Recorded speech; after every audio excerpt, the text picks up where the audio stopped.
yang tidak bisa saya sebutkan satu persatu.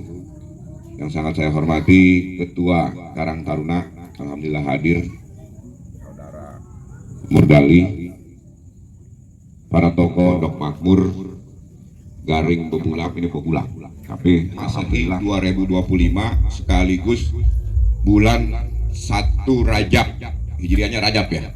Ya, alhamdulillah kita kemarin sama-sama bersama mendoakan kampung sekaligus desa kita, alhamdulillah di malam Nataru, dalam kesibukan Nataru, Natal dan Tahun Baru, tahlil sekaligus istighosah di kampung Pondok Indah. Cangkupannya tetap sedesa. Alhamdulillah kita dihadiri oleh sepuh Banten. Maka dari itu kalau tadi disampaikan oleh Ustadz Suyatno, jangan kita hanya KTP. Kalau bisa mah ya kita tahu ilmunya, tapi tahu ilmunya bukan buat persoalan lain-lain. Tujuannya kita ibadah buat kesono. Makanya saya sangat prihatin kepada seluruh pemangku desa, wabil khusus masyarakat saya, karena sudah banyak kejadian ya. Innalillahi wa inna ilaihi rajiun. Ya, sahabat kita, teman kita, MTQ tingkat kecamatan, hari Sabtunya pagi, hari Seninnya langsung masuk ke rumah sakit. Ya, mudah-mudahan beliau diluaskan kuburnya oleh Allah Subhanahu wa Ta'ala. Karena kenapa? Ya kita kemarin sehat, masih jalan bareng-bareng sama kita. Ya kan? Iyyaka na'budu wa iyyaka nasta'in ihdinas siratal mustaqim siratal ladzina an'amta 'alaihim ghairil maghdubi 'alaihim waladdallin amin. Hadiyatuna ila ruhi khulafai rasyidin Abi Bakrin Siddiq subhanahu wa ta'ala. Amin ya rabbal alamin. Bismillahirrahmanirrahim. Inna ahsanal hadits kitabullah khairal huda huda sayyidina Muhammadin sallallahu alaihi wasallam. Khairul umur awsatuha syarrul umur mudatsatuha wa kullu mudatsatin bid'ah wa kullu bid'atin dalalah. Kula dolalatin finari rabbi syrah li sadri wa yassir li amri wa hlul 'uqdatam min lisani yafqahu qawli. Paslun utawi kilaiki ku pasol suwiji. Aniyatu tawi niat qadusai iku neja suwiji-wiji muktaronan hale ngabarengi bipilih kelawan pegawai syekh. Wa mahaluha lan utawi panggonane niat alqalbu iku hati wa talaffuzu lan utawi ngucapaken biha kelawan niat. Sunatun iku sunah wa waktu halan utawi waktune niat. Indah gosli awali juz ini ku tetep ing dalam nalika kawitane juz minal waji saking larahi wa tartibulan utawi tartib ala yuqaddama iku arapian ta ora ngedingini ya si wong moduan ing anggota suwiji ala udwi ing atase anggota kang wawane. Para jamaah sekalian, sebagaimana minggu bulan lalu yaitu dibahas tentang fardu wudu ya, kalau masih ingat. Maka saya melanjutkan dari guru kita Kiai Haji Bisri Asmawi, kitab yang dibuka oleh beliau namanya Kitab Safinatun Najah, dikarang oleh Syekh Salim bin Sumer Al-Hadrami. Beliau itu orang Hadraul Maut di Yaman sana. Kemudian beliau hijrah mensiarkan ilmu ke India. Ini singkatnya saja. Dari India kemudian beliau ke Batavia, karena memang zaman dulu itu Jakarta itu Batavia, kemudian berubah menjadi Jayakarta ya, kemudian barulah Jakarta. Nah beliau itu Syekh Salim ini satu tokoh, yaitu orang alim yang memiliki ilmu yang luar biasa. Keilmuan beliau ini sampai datang mengarang satu kitab namanya Safinatun Najah. Arti Safinatun Najah itu kapal keselamatan. Maka saya berharap ketika saya buka kitab ini dan disyarahi oleh Tuan Syekh Nawawi Al-Bantani, yaitu dengan nama kitab Kasyifatus Sajjah, semoga kitab yang dibaca sama saya ini merupakan satu kapal yang bikin kita masuk di dalamnya dan kita bisa selamat nanti di akhirat. Nama kitabnya Safinatun Najah. Safina itu kapal, An-Najah itu selamat.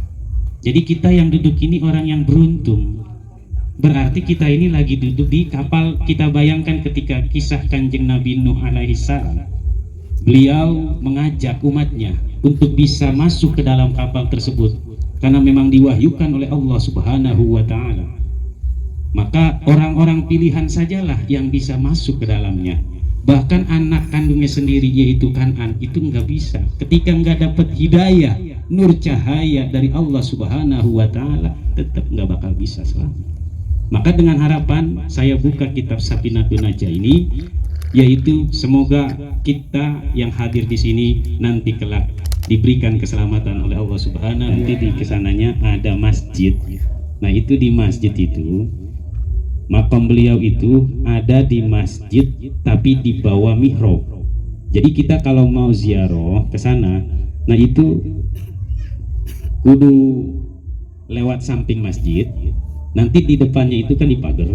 Nah itu di bawahnya kita turun, pas di atas jadi mihrab, di bawahnya itu makam beliau. Makam Syekh Salim bin Sumer Al-Hadrami. Ini orang alim dan termasuk waliyun min auliyaillah. Karena kitab Safinah ini walaupun bentuknya itu tipis, tapi disyarahi oleh Tuan Syekh Nawawi Al-Bantani dengan nama kitab, yaitu kitabnya Kashifatus Sajad. Luar biasa, kitabnya tipis tapi kemanfaatannya ini luar biasa. Dan bahkan sampai Tuan Syekh Nawawi yang mensyarahi, yang menjelaskan kitab yang dikarang oleh Syekh Salim bin Sumer Al-Hadrami ini. Pekerjaan ini sangat namanya niat. Kalau enggak bareng dengan kerjaan bukan niat namanya. Ya. Maka ngemaksud itu, niat itu menurut lugot, menurut bahasa etimologi. Kalau bahasa kerennya etimologi gitu ya. Ya. Nah ini niat itu adalah asal ngemaksud aja namanya niat. Mau ngopi, iya. Sekalipun ngopinya belum mau ngopi, mau ngaji. Tadi kita mau ngaji dari rumah, itu namanya nih ya. Kalau menurut bahasa, tapi menurut syara, menurut agama itu bukan niat namanya.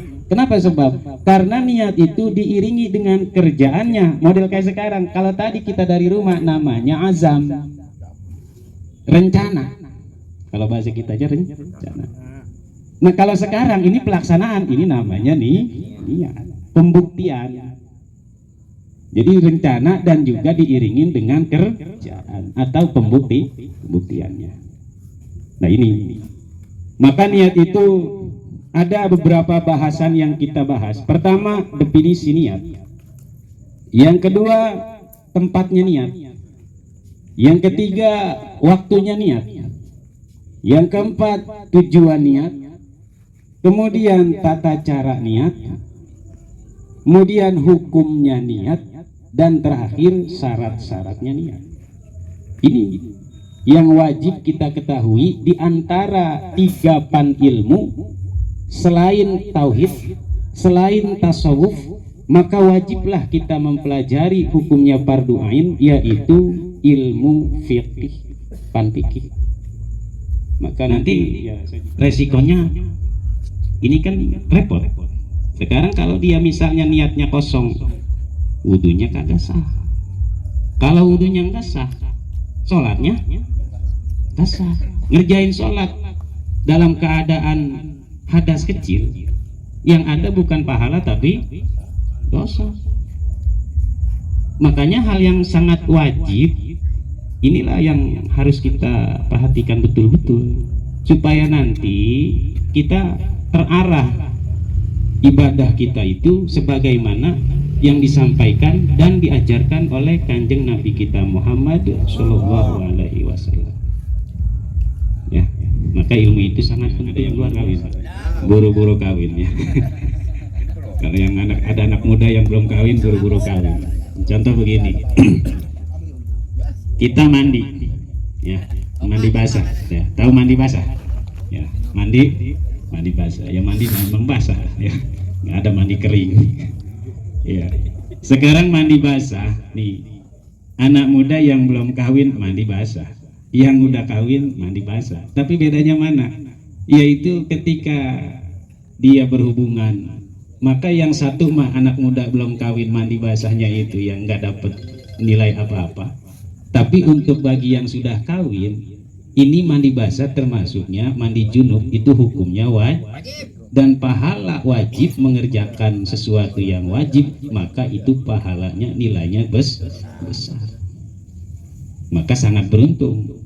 Makanya untungnya kita selalu bersyukuri ketika kita mandi wajib, selain kita niat dengan rapi, kita bersyukur, alhamdulillah emang ingat pahalanya gede gitu. Pahalanya gede. Makanya jangan lupa Mil ya, ntar habis pulang aja kata Mil lah, besok pagi pengen mandi wajib. Pengen dapat pahala gede katanya juga. Waduh, emang doyan kali Mil lah.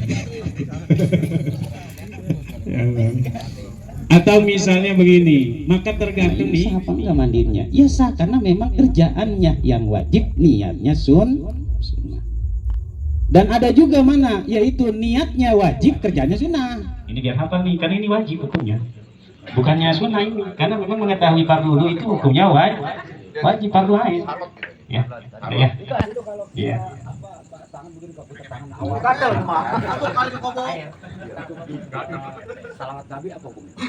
Oh itu nggak apa-apa kalau yang nggak bisa. Haji, surah, safar, maulud, bulan maulud, sore maulud, mandi awal, mandi akhir, rajab, roah, puasa.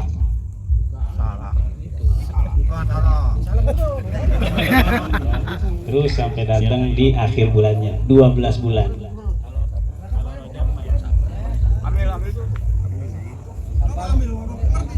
Kemandoran 5. Ya, siap ya. Mudah-mudahan kita semua selalu diberikan kesehatan oleh Allah Subhanahu wa taala, keberkahan bisa hadir di pengajian bulan depan selanjutnya. Jadi, Bapak-bapak, pengajian bulanan yang dirahmati Allah Subhanahu wa taala, untuk ilmu yang kita dapat itu siap bukan dari guru ya. Yang ngasih kita ilmu itu bukan manusia, bukan guru, tapi Gusti Allah. Jadi yang penting kita mau yakin, jangan sekarang kita dengar ngerasa susah, ngerasa sulit, ngerasa lama atau gimana gitu. Gusti Allah Maha segalanya. Ya, jadi ketika kita ada kemauan, insya Allah dikasih.